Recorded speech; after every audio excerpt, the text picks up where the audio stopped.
പോറ്റിയുമായി ബന്ധമില്ല, ഡി മണിക്ക് clean chit.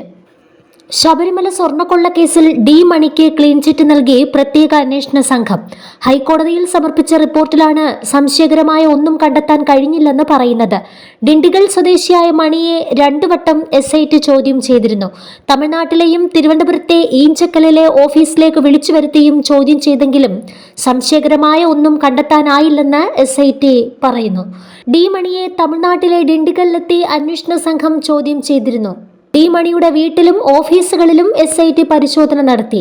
ആരോപണങ്ങളെ പൂർണ്ണമായും തള്ളുന്നതായിരുന്നു ഡി മണിയുടെ മൊഴി.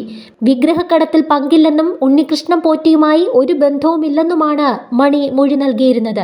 ശബരിമലയിൽ നിന്ന് പഞ്ചലോഹ വിഗ്രഹങ്ങൾ കടത്തിയോ എന്ന കാര്യം പരിശോധിച്ചതായും ഫോൺ രേഖകളും പരിശോധിച്ചതായും റിപ്പോർട്ടിലുണ്ട്. ഡിണ്ടിഗലിലെ ഡി മണിയുടെ വീട്ടിലും വിവിധയിടങ്ങളിലുള്ള സ്ഥാപനങ്ങളിലുമാണ് തമിഴ്നാട് പോലീസിന്റെ സഹായത്തോടെ SIT പരിശോധന നടത്തിയത്. ശബരിമലയിലെ ഒരു ഉന്നതന്റെ സഹായത്തോടെ ഉണ്ണികൃഷ്ണൻ പോറ്റി ഇടപെട്ട് ശബരിമലയിൽ നിന്ന് പഞ്ചലോഹ വിഗ്രഹങ്ങൾ കടത്തിയെന്നായിരുന്നു പ്രവാസി വ്യവസായിയുടെ മൊഴി.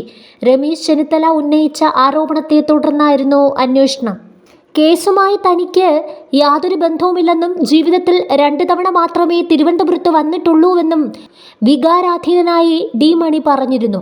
ഉണ്ണികൃഷ്ണൻ പോറ്റിയെ അറിയില്ലെന്നും ഇനിയും തന്നെ വേട്ടയാടിയാൽ താൻ ജീവനൊടുക്കുമെന്നും ഡി മണി മാധ്യമങ്ങൾക്ക് മുന്നിൽ വിങ്ങിപ്പൊട്ടിയിരുന്നു. ക്ഷേത്രങ്ങളിലെ വിലപിടിപ്പുള്ള വസ്തുക്കൾ കൈവശമുണ്ടെന്ന് ഡി മണി പറഞ്ഞതായിട്ടായിരുന്നു വ്യവസായിയുടെ മൊഴി. ചാക്കിൽ കെട്ടിയ നിലയിൽ വസ്തുക്കൾ കാണിച്ചെന്നും അമൂല്യ വസ്തുക്കൾ നൽകിയത് ഉണ്ണികൃഷ്ണൻ പോറ്റിയെന്നും ഡി മണി പറഞ്ഞതായും വ്യവസായി SITയെ അറിയിച്ചിരുന്നു.